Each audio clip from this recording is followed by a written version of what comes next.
Hi, welcome to Splash Page. If you are a returning viewer, thank you. You're awesome. And if you're new to the channel, thank you too. You're also awesome.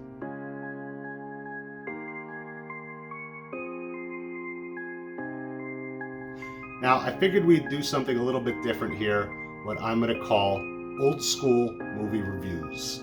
A week or two ago, I was flipping through Amazon looking for something to watch, which is usually a pretty arduous process. There's so much to choose from. Do I want something new, something old, something I've seen before, comedy, drama, something comforting, nostalgic, something new and exciting? I landed on a movie I'd seen once or twice when I was a kid, Mrs. Doubtfire with Robin Williams.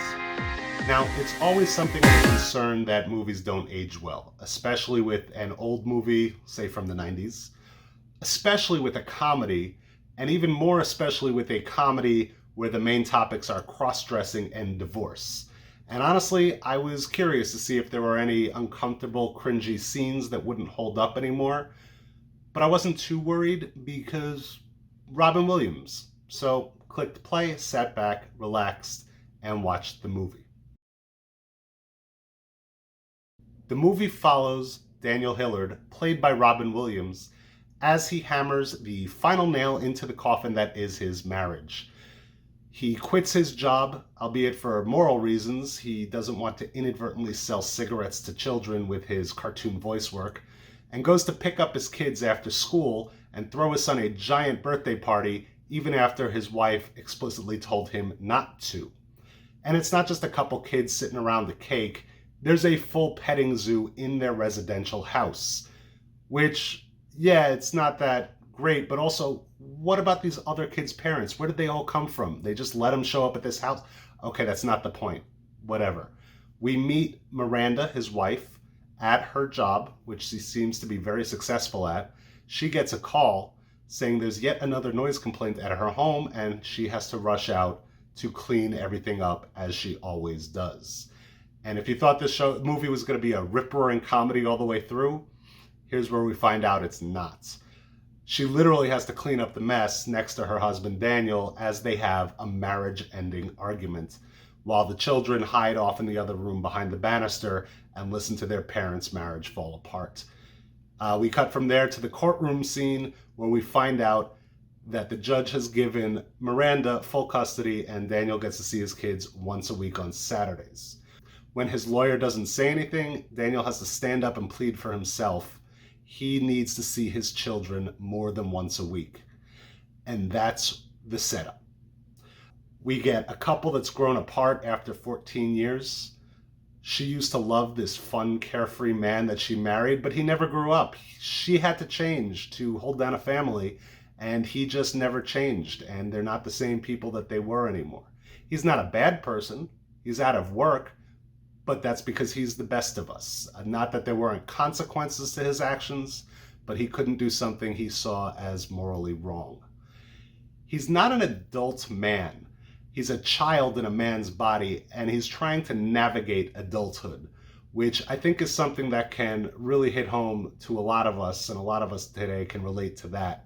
In 1993, the word adulting didn't exist, but there were still 40-year-olds who didn't act like adults even then. And Daniel Hillard is one of those adults. He's the perpetual child. He's hope. He's fun. He's honesty. He's Peter Pan. As he is in a lot of movies, he's never lost his childlike joy.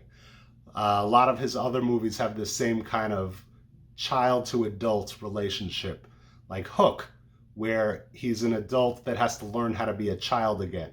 Or even in Toys, where he has to grow up and take over his father's company, but he does it by literally playing with toys.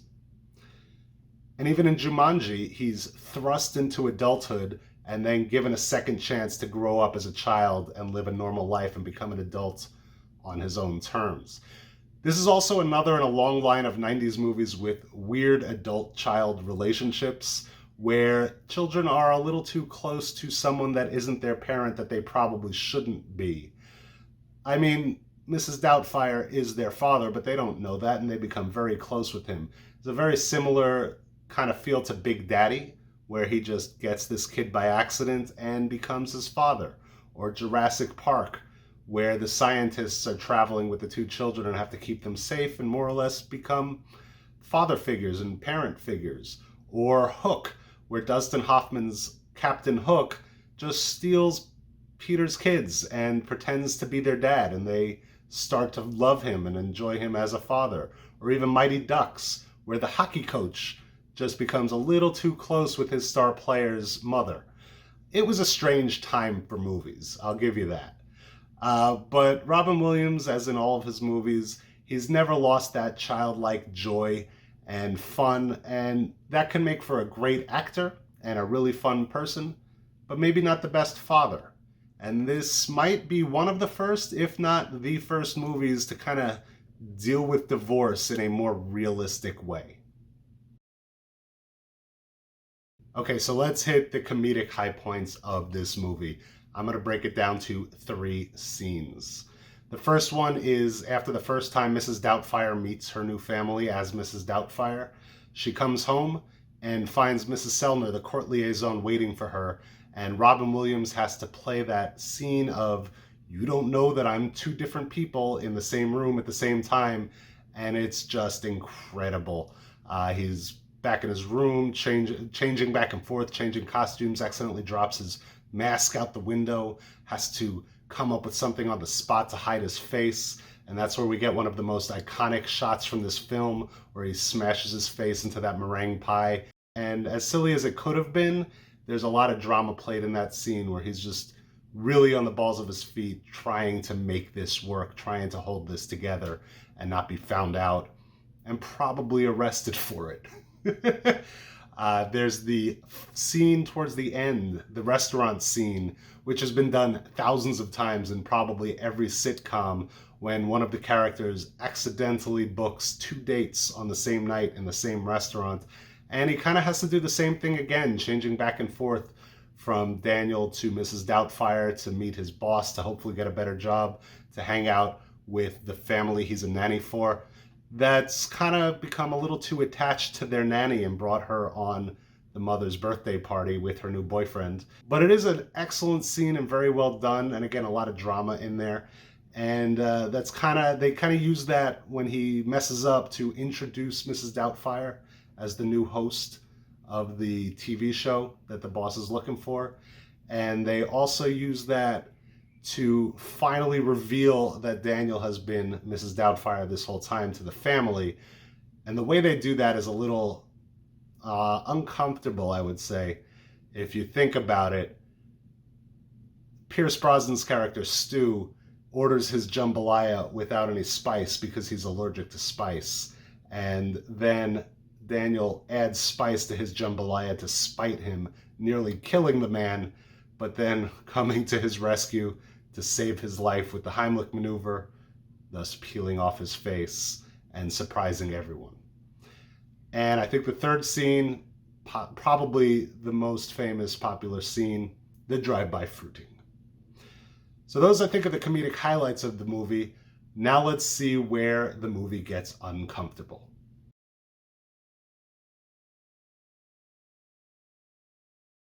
There's the scene where Daniel is playing different nannies, calling up his wife, ex-wife at the time, to give her bad options before he comes in with the good option. One of these options answers the phone and says, "I don't work with the males, because I used to be one." Which, yeah, that's not a reason to not hire someone, but also that's a strange way to answer the phone right off the bat. The other scene, when the children find out that Mrs. Doubtfire is their father, and the son kind of has that panic attack and has that mumbling, fumbling freak out, and they try to attack him, they're not sure. Well, Mrs. Doubtfire, he's a she. What? He's half man, half woman. What? Yes, I swear. All right, everyone. Now just calm down. Freeze! Just relax, please. He's gonna get it in the balls. Yeah. She's got him. She's got everything. It's kind of bad, but also they get over it pretty quickly and accept what he's doing for what he's doing. It's still a little uncomfortable and cringy, but at the same time, if you saw your female nanny, you didn't know that it was a man in drag, you might be a little concerned and frightened for your safety as well. And there's also the ending court scene where it seems the judge is almost more concerned that Daniel Hillard has been dressing up as a woman than he has been pretending to be another person and sneaking into his old family's house under false premises to spend more time with them and gain their trust. Outside of that, I think the movie plays pretty well today. All right, now some fun stuff. Who would you recast in the role of the lead characters? This is a tough one for me because if you keep the script as it is, which I think we could do for the most part, anyone playing the Daniel Hillard, Robin Williams role is probably going to be doing an impression of Robin Williams. I do know that the Broadway play, the musical, has been getting good reviews, so maybe Robin McClure, but I gotta be honest, I've never seen him in anything. I haven't seen him in the play, but I hear he's getting good reviews. Other options, when the movie came out, it was offered to Tim Allen. It was actually supposed to be a home improvement movie, but luckily Tim Allen and Patricia Richardson had a good idea and said, that's a pretty dumb idea, and refused to do it, where Tim and his wife would get divorced and the whole movie would continue on as is. Tim Allen was actually offered both the roles of Daniel Hillard, Mrs. Doubtfire, or the role of Stu, the Pierce Brosnan role, in which case Stu would have been a much meaner character. Honestly, I like Tim Allen in a couple movies. I love him in Galaxy Quest. I'm really glad he passed on this one and that Robin Williams was able to pick it up. So who else? I could see Seth Rogen maybe as Mrs. Doubtfire. Maybe Paul Rudd. Let's say Chris Pratt as Mrs. Doubtfire with Chris Hemsworth as Stu. I don't know. I feel like we need a movie with at least two of those Chris's together. I've also been given the suggestion of doing a gender swap, get Sarah Silverman in there as, I guess, Mr. Doubtfire, and see where we go from there. I could see that working out, but I could also see her playing the Sally Field role to Chris Pratt. So, however this works out, I don't know. If you have any suggestions, I'd be really interested to know who you have play the Robin Williams role, or the Pierce Brosnan role, or the Sally Fields role. This is a movie that skates the line between funny and heartwarming, and I think it does it brilliantly. It's a movie that I think deals with personal growth a lot more than anything else. We have the end of a 14-year-old marriage where two people have truly grown apart. And it's because one of them, Daniel, has refused to grow at all, and the other, Miranda, has had to grow in order to support her family. And in order for Daniel to become an adult, he's got to completely change his personality, literally becoming another person. It's not a movie about cross-dressing, and oddly, it's not a movie about blatantly breaking court orders and lying to everyone you love. It is a comedy from the 90s, after all, and you have to do a little suspension of disbelief. It's more a movie about somebody doing their best to become a better person, which I think is something we can all relate to on some level or another. And despite the craziness of impersonating a British nanny to get closer to your children, in that time, Daniel Hillard learns many things. He learns how to cook. He learns how to listen to his ex-wife. He learns how to take care of a house and to discipline his children without making his wife always look like the bad guy. There's an old saying that says, fake it until you make it. And that's literally the point of this movie. Daniel Hillard is pretending to be someone that's better than himself. And eventually, by the time the charade comes crashing down around him, he has become someone better than he was when he began the movie.